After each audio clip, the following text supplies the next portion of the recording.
ಅನ್ವಯಿಸಿದರೆ ಅಥವಾ ರೆಸೊನೇಟ್ ಆದರೆ ಮಾತ್ರ ತೊಗೊಳ್ಳಿ, ಇಲ್ಲಾಂದರೆ ಬಿಟ್ಬಿಡಿ. ಇದು ಒಂದು ಜನರಲ್ ರೀಡಿಂಗ್ ಮಾತ್ರ ಆಗಿರುತ್ತೆ. ಕಾರ್ಡ್ಸ್ನ ಶಫಲ್ ಮಾಡಿದಾಗ ತಿಂಗಳಲ್ಲಿ ನನಗೆ ಫಸ್ಟ್ ಕಾರ್ಡ್ ಮೂನ್ ಕಾರ್ಡ್ ಬಂದಿದೆ. ಮೂನ್ ಕಾರ್ಡ್ ಕೆಲವೊಮ್ಮೆ ಶೇಡಿ ಆಗಿರುತ್ತೆ, ಅಂದರೆ ಸ್ವಲ್ಪ ನೆಗೆಟಿವ್ ಇರುತ್ತೆ, ಬಟ್ ಕೆಲವೊಮ್ಮೆ ಮೂಡಿ ಪರ್ಸನ್ನ ರೀಪ್ರೆಸೆಂಟ್ ಮಾಡುತ್ತೆ. ಸೊ ನೀವು ತುಂಬ ಮೂಡಿ ಇದ್ದೀರೋ, ಅವಾಗವಾಗ ಮೂಡ್ ಅಪ್ಸೆಟ್ ಆಗುತ್ತೋ, ಅವಾಗವಾಗ ಒಂಟಿಯಾಗಿರ್ಬೇಕಂತ ಅನಿಸುತ್ತೋ, ಅವಾಗವಾಗ ವಿತೌಟ್ ರೀಸನ್ ಯಾವುದೇ ಕಾರಣ ಇಲ್ಲಾರ್ದೇ ನಿಮಗೆ ಬೇಜಾರಾಗುತ್ತೋ, ಆ ಥರ ನೀವಿದ್ದೀರೋ ಅಥವಾ ನೀವು ಆ ಥರ ಇರೋ ವ್ಯಕ್ತಿ ಜೊತೆ ಕನೆಕ್ಟ್ ಆಗಿರ್ಬೋದು. ಅಥವಾ ಎಮೋಷ್ನಲ್ ಬ್ಲಾಕೇಜ್ ಅಂತ ಹೇಳ್ತೀವಿ ಮೂನ್ ಕಾರ್ಡ್ ಬಂದರೆ.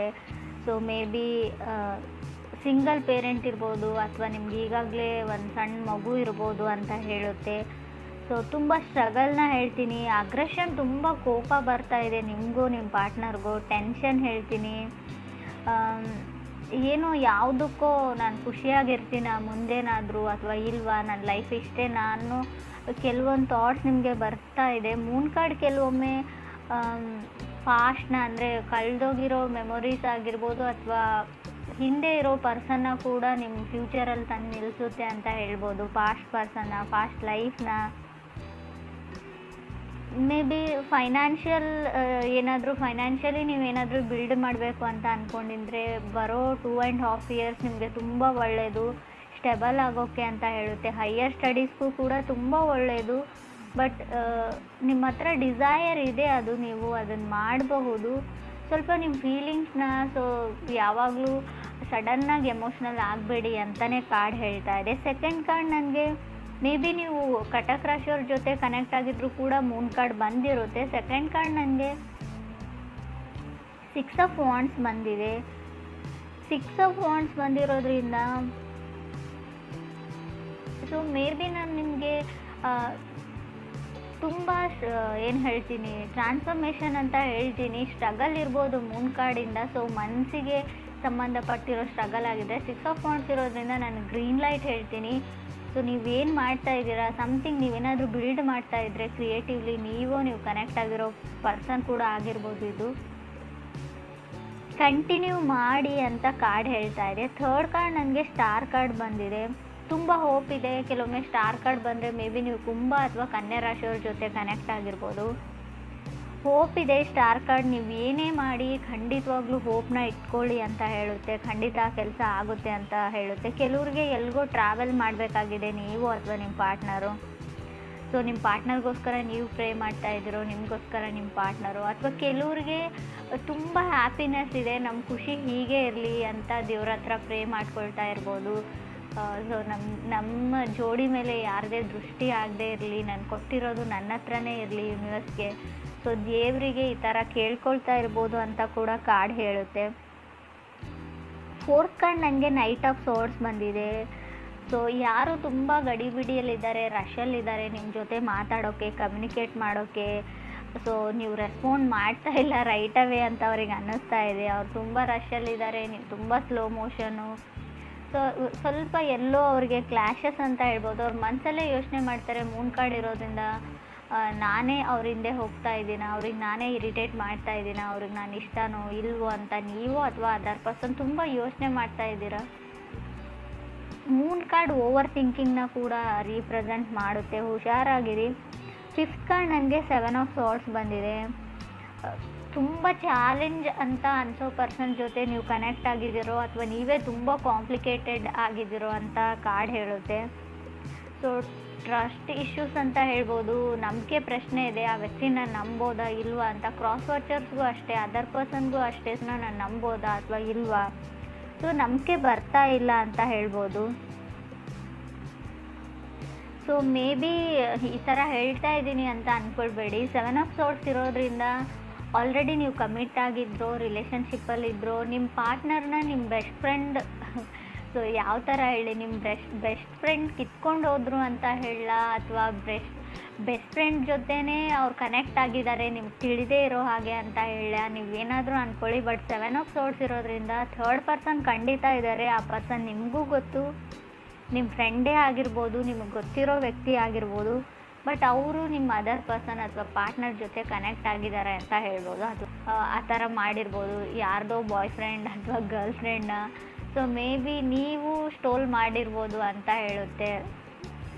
ಫ್ರೆಂಡ್ಸ್, ಇದು ಕೆಲವ್ರಿಗೆ ಮಾತ್ರ, ಎಲ್ರಿಗೂ ಅನ್ವಯಿಸಲ್ಲ. ನಾನು ಈ ಥರ ಹೇಳ್ತಾ ಇದ್ದೀನಿ ಅಂತ ತಪ್ಪಾಗಿ ತಿಳ್ಕೊಳ್ಬೇಡಿ. ಕಾರ್ಡಲ್ಲಿ ಇರೋದನ್ನು ಮಾತ್ರ ನಾನು ಹೇಳ್ತಾ ಇದ್ದೀನಿ. 6th ಕಾರ್ಡ್ ನನಗೆ ಏಸ್ ಆಫ್ ವಾಂಡ್ಸ್ ಬಂದಿದೆ. ಕೆಲವ್ರಿಗೆ ಕಾರ್ ತೊಗೊಳ್ಬೇಕು, ನಿಮಗೋ ಅಥವಾ ನಿಮ್ಮ ಪಾರ್ಟ್ನರ್ಗೋ ಏಸ್ ಆಫ್ ವಾಂಡ್ಸ್ ಬಂದಿರೋದ್ರಿಂದ, ಅಥವಾ ಅಪಾರ್ಟ್ಮೆಂಟ್ ಅಂತ ಹೇಳ್ಬೋದು. So mood up and downs ಆಗ್ತಾ ಇದೆ. ಸೊ ನಿಮ್ಮದು ಅಥವಾ ನೀವು ಕನೆಕ್ಟ್ ಆಗಿರೋ ಪರ್ಸನ್ದು ತುಂಬ ಏನೋ ಗೊತ್ತಿಲ್ಲ, ನಿಮ್ಮ ಮನಸ್ಥಿತಿ, ನಿಮ್ಮ ಮೂಡು ಚೆನ್ನಾಗಿಲ್ಲ, ಕಂಟ್ರೋಲಲ್ಲಿ ಇಲ್ಲ ಅನ್ಬೋದು. ಯಾರ ಮೇಲೋ ಹೆವಿ ಲವ್ ಆಗಿದೆ ನಿಮಗೆ. ಸೊ ಅವ್ರ ಜೊತೆ ಯಾವಾಗಲೂ ಕಂಟಿನ್ಯೂಯಸ್ ಆಗಿ ಅವ್ರ ಜೊತೆ ಕಾಲಲ್ಲಿ ಇರಬೇಕು, ಮಾತಾಡಬೇಕು, ಅವ್ರನ್ನ ಮೀಟ್ ಮಾಡಬೇಕು, ಅವ್ರನ್ನ ನೋಡಬೇಕು. ತುಂಬ ಏನು ಹೇಳ್ತೀರಿ, ರಶಲ್ಲಿ ಇದ್ದೀರಾ ನೀವು, ಫೀಲಿಂಗ್ಸ್ ಕಂಟ್ರೋಲ್ ಆಗ್ತಾ ಇಲ್ಲ ಕೆಲವ್ರಿಗೆ ಅಂತ ಕೂಡ ಕಾರ್ಡ್ ಹೇಳ್ತಾ ಇದೆ, ನಿಮಗೂ ನಿಮ್ಮ ಪಾರ್ಟ್ನರ್ಗೂ. 7th ಕಾರ್ಡ್ ನನಗೆ 8 ಆಫ್ ವಾಂಡ್ಸ್ ಬಂದಿದೆ. ಮೇ ಬಿ 8 ಆಫ್ ವಾಂಡ್ಸ್ ಬಂದರೆ ಕೆಲವ್ರಿಗೆ ಹೊಸ ವ್ಯಕ್ತಿ ಇತ್ತೀಚೆಗೆ ಲೈಫಲ್ಲಿ ಎಂಟರ್ ಆಗಿದ್ದಾರೆ ಅಂತ ಹೇಳ್ಬೋದು. ಸೊ ಆಲ್ರೆಡಿ ನೀವು ಕನೆಕ್ಟ್ ಆಗಿರೋ ವ್ಯಕ್ತಿಗೆ ಆಲ್ರೆಡಿ ಬ್ರೇಕಪ್ ಆಗಿರ್ಬೋದು, ಅಥವಾ ನಿಮಗೆ ಆಲ್ರೆಡಿ ಬ್ರೇಕಪ್ ಆದಮೇಲೆ ಹೊಸ ವ್ಯಕ್ತಿ ಸಿಕ್ಕಿರ್ಬೋದು. ಬಟ್ ಪೂರ್ತಿಯಾಗಿ ಆ ಫಾಸ್ಟ್ ಹರ್ಟಿಂದ ಹೊರಗಡೆ ಬಂದಿಲ್ಲ ಅಂತ ಕೂಡ ಆ ಕಾರ್ಡ್ ಹೇಳ್ತಾ ಇದೆ. ಫಸ್ಟ್ ಆಫ್ ಆಲ್ ನೀವು ನಿಮ್ಮನ್ನು ಹೀಲ್ ಮಾಡ್ಕೊಳ್ಳಿ, ಪಾಸ್ಟ್ ಹರ್ಟಿಂದ ಆ ವ್ಯಕ್ತಿನ ಮರೆಯೋದಕ್ಕೆ ಟ್ರೈ ಮಾಡಿ ಅಂತ ಹೇಳ್ಬೋದು. ಅದಾದಮೇಲೆ ನ್ಯೂ ಪರ್ಸನ್ ಜೊತೆ ಕನೆಕ್ಟ್ ಆಗಿ, ಅಥವಾ ನೀವು ಅದರ್ ಪರ್ಸನ್ ಮೇಲೆ ಏನೆಲ್ಲ ಎಕ್ಸ್ಪೆಕ್ಟೇಷನ್ಸ್ನ ಇಟ್ಕೊಂಡಿದ್ದೀರಾ ಅಷ್ಟೊಂದು ಅವ್ರು ರೀಚ್ ಆಗ್ತಾ ಇಲ್ಲ. ಬಿಕಾಸ್ ಆಫ್ ಇನ್ನೂ ಹಳೆ ಪರ್ಸನ್ ಅವ್ರ ಮನಸ್ಸಲ್ಲಿ ಇರಬಹುದು ಅಂತ ಹೇಳ್ತಾ ಇದೆ. ಹಳೆ ನೆನಪುಗಳು ಅವ್ರಿಗೆ ಕಾಡ್ತಾ ಇದೆ ಅಂತ ಕೂಡ ಕಾರ್ಡ್ಸ್ ಹೇಳ್ತಾ ಇದೆ. ಮೇ ಬಿ ಇದು ನಿಮಗೂ ಕೂಡ ಆಗಿರ್ಬೋದು. 8th ಕಾರ್ಡ್ ನನಗೆ ಪೇಜ್ ಆಫ್ ಸಾರ್ಡ್ಸ್ ಬಂದಿದೆ. ಸೊ ತುಂಬ ಟ್ರಿಗರ್ ಆಗ್ತಾ ಇದ್ದೀರಾ ಇತ್ತೀಚೆಗೆ, ನೀವು ನಿಮ್ಮ ಪಾರ್ಟ್ನರು ಕೆಲವರು ಅಂತ ಅನಿಸುತ್ತೆ ನನಗೆ. ಪೇಜ್ ಆಫ್ ಸಾರ್ಡ್ಸ್ ಯಾವಾಗಲೂ ಏನೋ ಒಂದು ಟ್ರಿಗರ್, ನೀನು ನೋಡ್ಕೊಂಡಿದೀಯಾ ಮಿರರಲ್ಲಿ, ನೀನು ಏನು ಮಾಡ್ತಾ ಇದೀಯಾ, ಏನೋ ಯಾವುದಕ್ಕೂ ಟಾಂಟ್ ಮಾಡೋದು, ಯಾವುದಕ್ಕೂ ಏನಾದರೂ ಒಂದು ಹೇಳೋದು ನಿಮ್ಮನ್ನು. ಸೊ ಆ ಥರ ಇರೋ ಪರ್ಸನ್ ಜೊತೆ ನೀವು ಕನೆಕ್ಟ್ ಆಗಿದ್ದೀರಾ. ಯಾವಾಗಲೂ ನಿಮ್ಮನ್ನು ಟ್ರಿಗರ್ ಮಾಡ್ತಾರೆ. ಸೊ ಒಂದು ಡ್ರಾಮಾ ಕ್ರಿಯೇಟ್ ಮಾಡ್ತಾರೆ. ಸೊ ನಿಮಗೆ ಅಷ್ಟೊಂದು ರೆಸ್ಪೆಕ್ಟ್ ಕೊಡ್ತಾ ಇಲ್ಲ ಕೆಲವರಿಗೆ ಅಂತ ಹೇಳ್ಬೋದು. 9th ಕಾರ್ಡ್ ನನಗೆ 4 ಆಫ್ ಸಾರ್ಡ್ಸ್ ಬಂದಿದೆ. ಸೊ ಹೋಪ್ಲೆಸ್, ನೆಗ್ಲೆಕ್ಟೆಡ್ ಅಂತ ಹೇಳ್ಬೋದು. ನಿಮ್ಮನ್ನು ಅವ್ರು ನೆಗ್ಲೆಕ್ಟ್ ಮಾಡ್ತಾ ಇದ್ದಾರೆ. ಸೊ ಮೇ ಬಿ ನೀವೇ ನಿಮ್ಮನ್ನು ಹೇಟ್ ಮಾಡ್ಕೊಳ್ತಾ ಇರ್ಬೋದು, ನೋ ಬಡಿ ಲವ್ಸ್ ಮೀ ಅಂತ, ನನ್ನನ್ನು ಯಾರೂ ಇಷ್ಟಪಡಲ್ಲ, ಐ ಆಮ್ ನಾಟ್ ಗುಡ್ ಅಂತ ನಿಮಗೆ ಅನ್ನಿಸ್ತಾ ಇರ್ಬೋದು.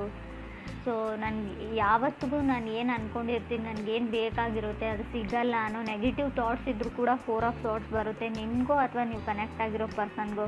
ನನ್ನ ಹಣೆ ಬರನೇ ಇಷ್ಟ, ನನ್ನ ಲೈಫಲ್ಲಿ ಯಾವುದೂ ಸರಿಯಾಗಿ ಆಗಲ್ಲ, ನನಗೇನು ಬೇಕೋ ಅದು ಯಾವತ್ತೂ ಸಿಗಲ್ಲ ಅಂತ ನೀವು ನಿಮ್ಮ ಪಾರ್ಟ್ನರು ತುಂಬ ನೆಗೆಟಿವ್ ಥಿಂಕಿಂಗ್ ಇದೆ. ಮೂನ್ ಕಾರ್ಡ್ ಬಂದಾಗಲೇ ನಾನು ಹೇಳಿದ್ದೀನಿ ನೆಗೆಟಿವ್ ಥಿಂಕಿಂಗ್ನ ಬಿಡಿ ಅಂತ. 10th ಕಾರ್ಡ್ ನನಗೆ 9 ಆಫ್ ಸಾರ್ಡ್ಸ್ ಬಂದಿದೆ. 9 ಆಫ್ ಸಾರ್ಡ್ಸ್ ಕೂಡ ಅದನ್ನೇ ಹೇಳ್ತಾ ಇದೆ, ನಾಟ್ ಶ್ಯೂರ್. ಸೊ ದೂರ ಇದ್ದೀರಾ, ಡಿಸ್ಟೆನ್ಸಲ್ಲಿ ಇದ್ದೀರಾ, ಮನಸ್ತಾಪಗಳಿವೆ, ಕೋಲ್ಡಲ್ಲಿ ಇದ್ದೀರಾ ಅಂತ ಹೇಳ್ಬೋದು ನೀವು. ಸೊ ಅವ್ರನ್ನ ನೀವು ಬ್ಲಾಕ್ ಮಾಡಿದರು, ನಿಮ್ಮನ್ನು ಅವ್ರು ಬ್ಲಾಕ್ ಮಾಡಿದರು. ಕೆಲವ್ರಿಗೆ ನನಗೆ ಬ್ಲಾಕೇಜಸ್ ತುಂಬ ಕಾಣಿಸ್ತಾ ಇದೆ, ಕಮ್ಯುನಿಕೇಷನ್ ಸ್ಟಾಪ್ ಆಗಿದೆ, ಏನು ಇಗ್ನೋರ್ ಮಾಡ್ತಾ ಇದ್ದೀರೋ, ಅಥವಾ ಇಬ್ಬರ ಮಧ್ಯೆ ಲವ್ ಅಂತರೂ ಇದೆ ನನಗೆ ಕಾರ್ಡ್ಸ್ ಹೇಳೋ ಪ್ರಕಾರ. ಸೊ ಯಾರೋ ನಿಮ್ಮಿಬ್ಬರ ಮಧ್ಯೆ ತಂದಿಡ್ತಾ ಇರ್ಬೋದು. ಕೆಲವ್ರಿಗೆ 7 ಆಫ್ ಸಾರ್ಡ್ಸ್ ಇರೋದ್ರಿಂದ ಥರ್ಡ್ ಪಾರ್ಟಿ ಕೂಡ ಇರೋದನ್ನೇ ಹೇಳ್ತೀನಿ. ಯಾರೋ ನಿಮ್ಮನ್ನು ದೂರ ಮಾಡೋಕ್ಕೆ ಟ್ರೈ ಮಾಡ್ತಾ ಇದ್ದಾರೆ, ಎಕ್ಸ್ಟರ್ನಲ್ ಫೋರ್ಸಸ್ ಅಂತ ಕೂಡ ನನಗೆ ಹೇಳ್ತಾ ಇದೆ. ಸೊ ಮೇ ಬಿ ನಿಮ್ಮ ರಿಲೇಷನ್ಶಿಪ್ ಹಾಳಾಗಿದ್ದರೆ, ಬ್ರೇಕಪ್ ಆಗಿದ್ರೆ, ನಿಮ್ಮ ಬ್ಯಾಕ್ ಆಗಿದ್ರೆ ರೀಬಿಲ್ಡ್ ಮಾಡಿ ಅದನ್ನು ಅಂತ ಕಾರ್ಡ್ ಹೇಳ್ತಾ ಇದೆ. ಸೊ ಸಡನ್ ಬ್ರೇಕಪ್ನ ಕೂಡ ನಾನು ಹೇಳ್ತೀನಿ. 7 ಆಫ್ ಸಾರ್ಡ್ಸ್ ಇದ್ದರೆ 4 ಆಫ್ ಸಾರ್ಡ್ಸ್ ಇದೆ, ಮೇ ಬಿ ಸಡನ್ ಬ್ರೇಕಪ್ ಆಗೋ ಚಾನ್ಸಸ್ ಇದೆ. 9 ಆಫ್ ಸಾರ್ಡ್ಸ್ ಕೂಡ ಇದೆ. ಸೊ ಏನೇ ಆಗಲಿ ನಿಮಗೆ ಡೈರೆಕ್ಟಾಗಿ ಹೇಳೇ ಅವ್ರು ಬ್ರೇಕಪ್ ಮಾಡ್ಕೊಂಡಿರ್ತಾರೆ. ಬಟ್ ಇಲ್ಲಿ ನನಗೆ ಇನ್ ಕೇಸಸಲ್ಲಿ ಹೇಳೋದಾದರೆ ಮೂನ್ ಕಾರ್ಡ್ ಇರೋದ್ರಿಂದ ನೀವು ನಂಬಿರೋ ವ್ಯಕ್ತಿ ನಿಮ್ಮ ನಂಬಿರೋ ಥರ ಇರಲ್ಲ, ತುಂಬ ಸೀಕ್ರೆಟ್ಸ್ ಇರುತ್ತೆ ಅಂತ ಹೇಳ್ಬೋದು. ನಿಮ್ಗೆ ಸೀಕ್ರೆಟ್ಸ್ ಇದೆಯೋ ಅದರ್ ಪರ್ಸನ್ಗಿದೆಯೋ ಖಂಡಿತವಾಗ್ಲೂ ನಿಮ್ಗೆ ತಿಳಿಸದೆ ಅಥವಾ ನಿಮಗೆ ತಿಳಿದೇ ಇರೋ ವಿಷಯಗಳು ತುಂಬ ಇದೆ ಅಂತ ಮೂನ್ ಕಾರ್ಡ್ ಹೇಳ್ತಾ ಇದೆ. ಸೊ ಮೇ ಬಿ ನಿಮ್ಮ ಫೋನ್ ಅಥವಾ watch, laptop, anything more objects ಅಂತ ಹೇಳ್ತೀನಿ, ಎಲೆಕ್ಟ್ರಾನಿಕ್ ಆಬ್ಜೆಕ್ಟ್ಸ್ ಇರ್ಬೋದು. ಸೊ ಸಡನ್ನಾಗಿ ಮಿಸ್ ಆಗ್ಬೋದು, ಅದ್ರ ಬಗ್ಗೆ ಕೇರ್ಫುಲ್ ಆಗಿರಿ.